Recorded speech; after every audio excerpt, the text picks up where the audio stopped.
Hello friends, today we are going to discuss on Ind AS 28 investment in associates and joint venture. So associates कौन है, किसको बोलते हैं? जियो company में हमारे पास मोर देन 20% वोटिंग राइट्स है और less than 50% with significant influence, उसको एसोसिएट बोलते हैं. और जॉइंट वेंचर उसके लिए ना एक्चुअली अकाउंटिंग के लिए हम लोग इंड AS 28 आ रहे हैं, लेकिन उसका डेफिनेशन और के बारे में इंड AS 111 यानी जॉइंट अरेंजमेंट में ऑलरेडी हमने पढ़ा है. तो जॉइंट अरेंजमेंट में क्या है, दो कॉन्सेप्ट हैं, दो डेफिनेशन, जॉइंट ऑपरेशन और जॉइंट वेंचर. ओके ना. तो जॉइंट वेंचर क्या है?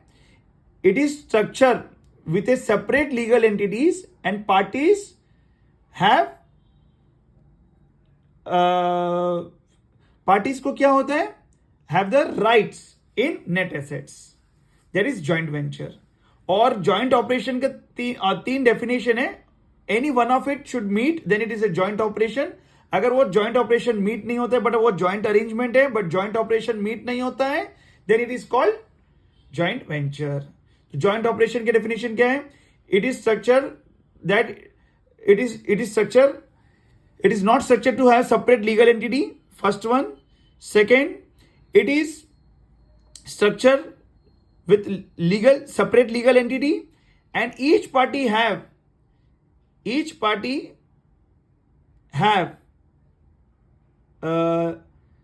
interest in assets and liabilities. And third one, it is structured with separate legal entities, and output of this joint arrangement is given to the joint means the own parties only, not to the outside third parties. तो तीन definition में से एक definition meet करा तो it is a joint operation. अगर तीनों में से एक भी नहीं मीट किया तो वो बाय डिफॉल्ट जॉइंट वेंचर है. और जॉइंट वेंचर का भी एक डेफिनेशन है, वो हमने देखा. तो अभी ये हम लोग जो देख रहे हैं इंड AS 28, ये जॉइंट वेंचर का अकाउंटिंग के बारे में इधर डिस्कस हुआ है इंड AS 28 में.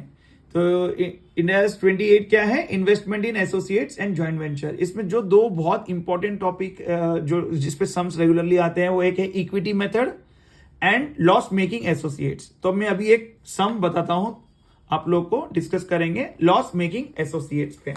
तो question is like this. So I hope you can see 1 minute. या ये क्वेश्चन का तुम लोग ना नोट डाउन कर देना पॉज करके.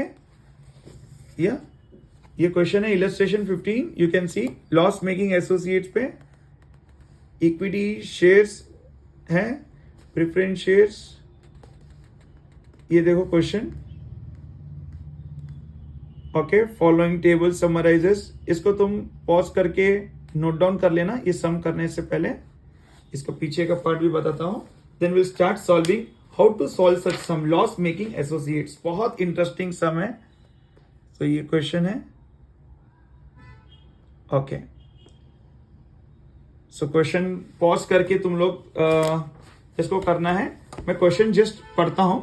एक्चुअली क्या हुआ, तो यहां पे लॉस मेकिंग एसोसिएट्स में क्या हुआ, an entity has following 3 type interest in an associate. तो एक एंटिटी के पास थ्री टाइप्स इंटरेस्ट है एसोसिएट में.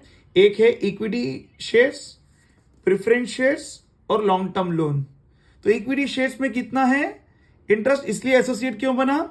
इक्विटी शेयर की वजह से 25% of the equity shares to which equity method of accounting is applied. तो एट द स्टार्टिंग ये सोल्यूशन हम कैसे करेंगे जरा देखना. इलस्ट्रेशन 15 32.8 पेज नंबर पे है. सो डे 1 पे, तो अभी क्वेश्चन स्टार्ट कर रहे हैं. डे 1 पे क्या है हमारे पास, देखो 3 है. The carrying value of each of the above interest is as follow. Loss making associate. तो अभी इसमें ये एसोसिएट है कि नहीं है? यस है. कैसे?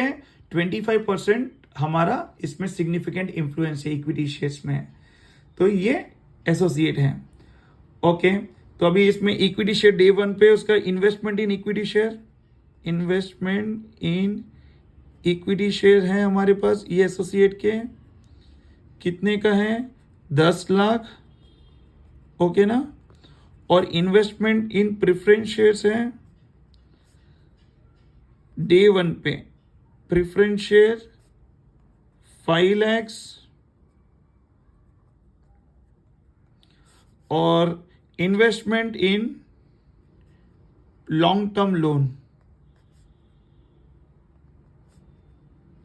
ओके, ये लॉन्ग टर्म लोन के बारे में सबको पता है। प्रेफरेंस शेयर्स और लॉन्ग टर्म लोन में ये दोनों के बारे में हमने इंड AS 109 फाइनेंशियल इंस्ट्रूमेंट में हमने इसके बारे में पढ़ा है और इसका यहाँ पे डिस्कस हुआ है इंड AS 28 बिकॉज ये 25% का इक्विटी शेयर का होल्डिंग है, वोटिंग राइट्स जैसे, तो इंड AS 28 में इसका अकाउंटिंग का डिस्कस हुआ है। तो अब ये सब हम कैसे करेंगे जरा देखना। अब ईयर ये डे 1 पे था हमारे पास बैलेंसेस। अब equity share, preference shares, long term loan, ठीक है। अभी क्वेश्चन में बता रहे हैं कि ईयर 1 एंड पे 5 इयर्स का हम लोग को करना है। ईयर 1 एंड में क्या हुआ, ईयर 1 एंड में हमारे पास क्या क्या था जरा बोलो। एक तो था इक्विटी शेयर, शॉर्ट में लिखते हैं, इक्विटी शेयर था, प्रेफरेंस शेयर था और क्या था, लॉन्ग टर्म लोन LTL। तो इनका ओपनिंग कितना है, ओपनिंग कितना है, शॉर्ट में लिखेंगे 10 lakhs, 5 lakhs, 3 lakhs, ठीक है, ये ओपनिंग है। Adjustment as per Ind AS 109 और फिर इसके बाद balance as per Ind AS 109। अभी ये क्या है, लॉस मेकिंग, ये क्या बोल रहे हैं। तो ईयर 1 एंड में क्या हुआ, 50,000 का प्रेफरेंस शेयर्स में लॉस है। Okay, decrease in fair value of preference shares, preference share के शेयर वैल्यू में लॉस, वो तो इसमें 50,000 का लॉस है। तो 5 लाख में से 50 जाएगा तो बैलेंस कितना बचा, 4.5 लाख। और इसमें भी 50,000 का लॉस है, क्वेश्चन में दिया है लॉन्ग टर्म। क्वेश्चन पॉज करके तुम लोग देखना, ईयर 1 एंड के तो 2.5 लाख बचा। और फिर इसमें 16 lakhs as per Ind AS 109, ये 10 lakhs इक्विटी शेयर में तो हम लोग ना एज पर इंड AS 28 करेंगे। इंड AS 109 में ये दो का ही बारे में आएगा, ये दोनों के बारे में। तो ठीक है, इतना बैलेंस बचा। फिर एज पर अभी हम लोग को किसके बारे में करना है, ये हो गया हमारा। तो अभी नेक्स्ट किसके बारे में करना है, Ind AS 28, Ind AS 28 share of profit और loss, Ind AS 28 share of profit और लॉस, ठीक है। इंड AS 28 के हिसाब से क्वेश्चन में दिया है 16 lakhs का इक्विटी शेयर में, हाँ, ये एसोसिएट में equity share, entity share in profit और लॉस ऑफ एसोसिएट्स। तो इसमें कितने का लॉस है, 16 lakhs। एंटिटी शेयर बोल के क्लियरली दिया है, 25% ही उसका कैलकुलेट करके दिया है, 16 lakhs का लॉस है। तो सर क्या करेंगे, ये कैसे अलोकेट करेंगे। तो इसको लिक्विडेशन में हम लोग जो करते थे IPCC लेवल में, कि हम लोग कभी भी अलोकेट करेंगे तो कौन से ऑर्डर में जाएंगे, पहले ये लॉस किसको देंगे, 16 लाख का जो लॉस है कौन बेयर करेगा, कौन बोन करेगा, पहले इक्विटी शेयर बोन करेगा, फिर प्रेफरेंस शेयर, फिर लॉन्ग टर्म लोन, यही ऑर्डर में बोन करेंगे। लेकिन प्रॉफिट्स आएंगे कंपनी को तो पहले किसको मिलेगा, कि वो लोग बोन करे तो उनको प्रॉफिट भी उनको मिलेगा। तो पहले लॉन्ग टर्म लोन, प्रॉफिट्स में नीचे से long term loan, preference shares, equity shares, last में इक्विटी शेयर्स को। लेकिन लॉस हुआ तो कौन बोन करेगा, पहले फर्स्ट इक्विटी शेयर, फिर और लॉस है तो प्रेफरेंस शेयर्स, फिर लॉन्ग टर्म लोन। तो 16 lakhs का लॉस है, कितना लॉस है, 16 lakhs का। लेकिन हमारे पास कितना बैलेंस है, हमारे पास एडजस्टमेंट तो इसमें कुछ भी नहीं हुआ, 10 lakhs और एडजस्टमेंट कुछ भी नहीं है, तो 10 lakhs का हमारे पास बैलेंस है। लेकिन लॉस हमारे पास 16 lakhs का है, टोटल लॉस किसका, एज पर इंड AS 28 यानी इक्विटी शेयर में। तो कैसे बेयर करेंगे, तो इसको 10 lakhs दे देंगे। अब बचा कितना हमारे पास, 6 lakhs। तो नेक्स्ट इसको पूरा एलोकेट कर देंगे लॉस, फिर 1.5 लाख इसको यहाँ पे लॉन्ग टर्म लोन में कर देंगे। तो हमारे पास क्लोजिंग बचेगा। तो क्लोजिंग कितना है, ओके ना, क्लोजिंग ये तो कुछ नहीं है, ये भी कुछ नहीं है, ये 1 लाख का क्लोजिंग बचा, ठीक है। अब ईयर 2 एंड इसमें क्या हुआ जरा देखेंगे, इक्विटी शेयर्स है, प्रेफरेंस शेयर्स है, लॉन्ग टर्म लोन है। ओपनिंग कितना है, ये 1 लाख है। एडजस्टमेंट एज पर इंडेस 109, इंडेस 109 का एडजस्टमेंट किस पे, प्रेफरेंशियल और लॉन्ग टर्म लोन पे है। फिर सेकेंड ईयर के एंड में इसमें 50,000 का नुकसान लॉस है और इधर लॉन्ग टर्म लोन में कुछ नहीं है। ठीक है, फिर बैलेंस कितना बचा, बैलेंस एज पर इंडेस 109, यहाँ कुछ नहीं, 50,000 का लॉस है, 1 लाख, इधर एडजस्टमेंट कुछ नहीं हुआ, कुछ था ही नहीं। अब इंडेस 28 के हिसाब से देखेंगे तो शेयर ऑफ प्रॉफिट और लॉस कौन शेयर करेगा, इसमें ना 2 लाख का नुकसान है ये ईयर 2 के एंड में। अभी क्या हुआ देखो, प्रेफरेंस शेयर तो उसके पास एक्चुअली ना अच्छा खासा प्रॉफिट 5 लाख का था उसका वैल्यू, लेकिन उसने ना दूसरे लोग को एलोकेट करने के लिए दिया लॉस 4.5 लाख, तो इसके लिए अभी इसके पास जो 50,000 का लॉस हुआ तो उसके पास एलोकेट करने के लिए कुछ है ही नहीं, तो हम लॉस रिवर्स कर सकते हैं कि ये उसने दिया ना, किसी को हेल्प किया ना इक्विटी शेयर का लॉस बेयर करने के लिए, तो 50,000 यहाँ पे हम लोग ना इंडेस 28 बोल दो 50,000 हम लोग लॉस क्या कर रहे हैं, रिवर्स कर दे रहे हैं, लॉस रिवर्स करवा दे रहे हैं हम लोग रिवर्स। तो क्या हुआ, यानी इंडेस 28 का 2 लाख का लॉस है और 50,000 हम लोग रिवर्स करवा दे रहे हैं, तो यानी 2.5 लाख का लॉस हो गया जैसे। लेकिन हमारे पास लॉन्ग टर्म लोन है, इसमें से हम लोग राइट ऑफ कर सकते हैं 1 लाख। यानी देखो इंडेस 28 का क्वेश्चन में दिया है 2 लाख का लॉस और हम 50,000 रिवर्स करवा रहे हैं, तो इंडेस 28 में लॉस हो गया 2.5 लाख, उसमें से 1 लाख हम लोग एलोकेट करने के लिए हमारे पास है, तो 1.5 लाख हमारे पास अनएलोकेटेड लॉस है। तो unallocated loss at the end of year 2 loss is equal to कितना है, अनएलोकेटेड लॉस 1,50,000। कैसे समझ आया, 2 लाख का लॉस था, हम बोलेंगे सर 1 लाख एलोकेट कर दिए ना, तो 1 लाख बचा, लेकिन 50,000 रिवर्स भी तो करें। रिवर्स का मतलब क्या है, ये उसने हेल्प किया था इक्विटी शेयर का लॉस एलोकेट करने में, तो इसको वापस इक्विटी शेयर को वो लॉस रिवर्स दे रहे हैं। तो अभी इक्विटी शेयर में 1 लाख यहाँ पे एलोकेट हुआ तो 1 बचा, फिर यहाँ से 50 आया तो 1.5 लाख टोटल बच गया। ठीक है, तो क्लोजिंग अभी कितना 1.5 लाख एलोकेट, तो अनएलोकेटेड लॉस है eight the end of year 2, यहाँ पे कुछ नहीं है, ये 0 हो गया और ये भी 0, कुछ भी नहीं बचा। ओके फाइन, ईयर 3 एंड में क्या इनका सिचुएशन है, equity shares, preference shares, long term loan, opening कुछ भी नहीं है, एडजस्टमेंट एज पर इंडेस 109 कुछ एडजस्टमेंट है क्या, कुछ प्रॉफिट दिया गया क्या, लॉस ईयर 3 एंड में इसमें 1 लाख का प्रॉफिट अच्छा है, इसमें 50,000 का प्रॉफिट, और इक्विटी शेयर्स में कुछ भी प्रॉफिट नहीं है। तो अभी ठीक है, इसमें प्रॉफिट है, तो बैलेंस कितना बचा एज पर इंडेस 109, इसमें कुछ नहीं, 1,50,000। अब देखो स्टूडेंट्स, इंडेस 28 में ये साल तो कुछ भी नहीं है, लेकिन पिछले साल का अनअलोकेटेड लॉस है ना, तो वो हम लोग एलोकेट कर सकते हैं ना। तो एलोकेट करने के लिए कौन पहले एलोकेट करेगा, किसको एलोकेट करेंगे, पहले प्रेफरेंस शेयर को 1 लाख, इसको 50,000, तो हमारा पिछले साल का 1.5 लाख एलोकेट हो गया। ओके, तो अब हमारे पास फिर से क्लोजिंग नील हो गया। ओके, अब कौन सा ईयर आ गया, year 4 and equity shares, preference shares, long term loan, opening फिर से कुछ नहीं है, एडजस्टमेंट एज पर इंडेस 109। ओके,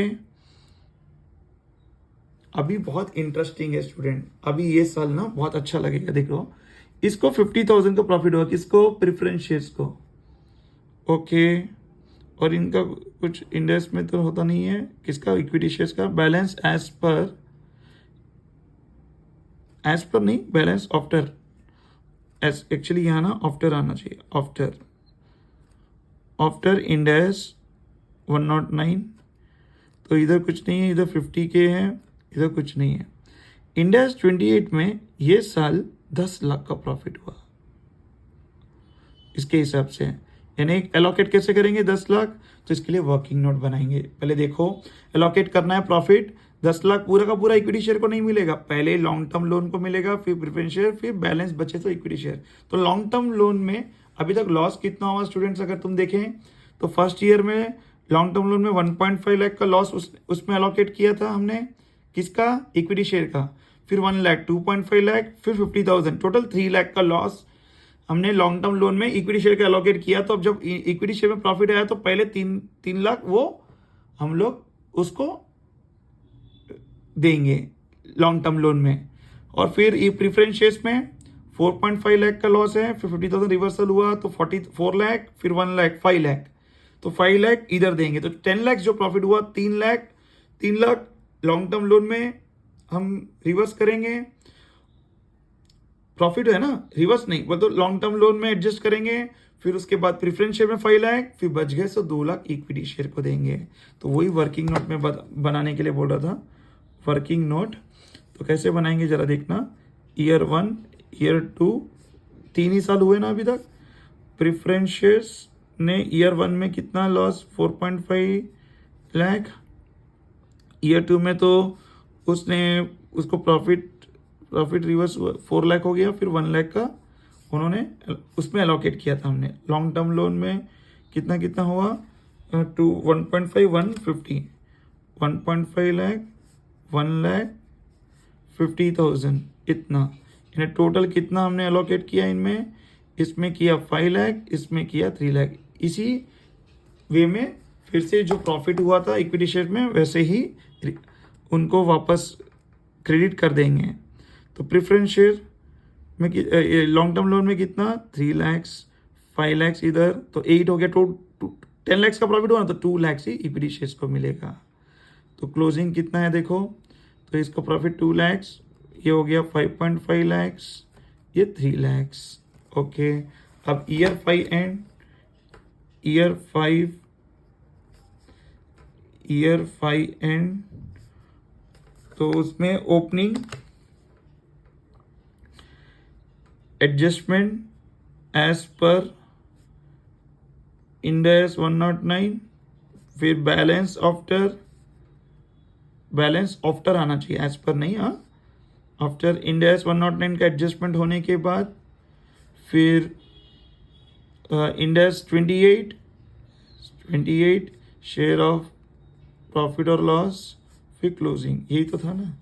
तो इक्विटी शेयर्स है, प्रेफरेंस शेयर्स है, इन्वेस्टमेंट और लॉन्ग टर्म लोन है। ओपनिंग कितना है, 2 लाख, 5.5 लाख, 3 लाख। और अब ये साल क्या हुआ, 5th ईयर में 30,000 का इधर प्रॉफिट है। ओके, इधर कुछ नहीं है, तो इधर 2 लाख ही रहेगा, इधर 5.5 लाख रहेगा, इधर 3.3 लाख हो जाएगा। फिर इंड AS 28 में 10 लाख का प्रॉफिट है। तो अब 10 लाख का पूरा किसको मिलेगा स्टूडेंट्स, फ्रेंड्स, पूरा 10 लाख का प्रॉफिट। अभी इसमें तो इन लोग का जो भी था, इन्होंने जो एलोकेट हमने लॉस किया था वो हमने वापस इनको दे दिया। तो अभी पूरा का पूरा प्रॉफिट पूरा इक्विटी शेयर्स में जाएगा। तो अब क्लोजिंग बैलेंस कितना हो गया, 12 लाख। और 30,000 का जो प्रॉफिट है ना, सॉरी मैं लॉन्ग टर्म लोन लिखा, इधर हुआ प्रॉफिट, तो ये 5.8 लाख हो जाएगा। ये तो 3 लाख ही है, तो 5.8 लाख, 3 लाख। तो ये क्लोजिंग बैलेंसेस है। तो लॉस मेकिंग एसोसिएट्स का हमने ये सम देखा। तो कैसे ऑर्डर याद रखना, लॉस में है तो पहले हम लोग इक्विटी शेयर को अलॉकेट करेंगे, उसके बाद प्रेफरेंस शेयर्स, फिर डिबेंचर, फिर प्रॉफिट आया। तो और प्रेफरेंस शेयर में कभी लॉस आया और उसके पास है नहीं अलॉकेट करने के लिए, तो उसने किसको हेल्प किया ना, तो वहां से उसको रिवर्सल आ गया, वो एक पॉइंट देखें। और जब प्रॉफिट आया तो ये लोग ने जितना ये लोग ने इनमें अलॉकेट हुआ है प्रेफरेंस शेयर में, लॉन्ग टर्म लोन में, वो उनको वापस, हाँ उसको क्या बोलेंगे हम लोग, तो उनको वापस जब मिल जा रहा है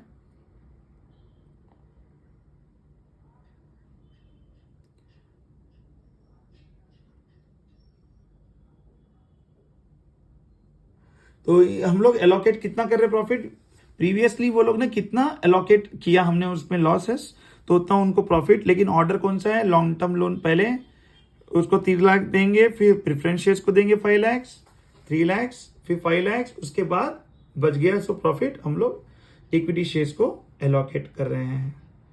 okay students, I hope you understand this. Thank you.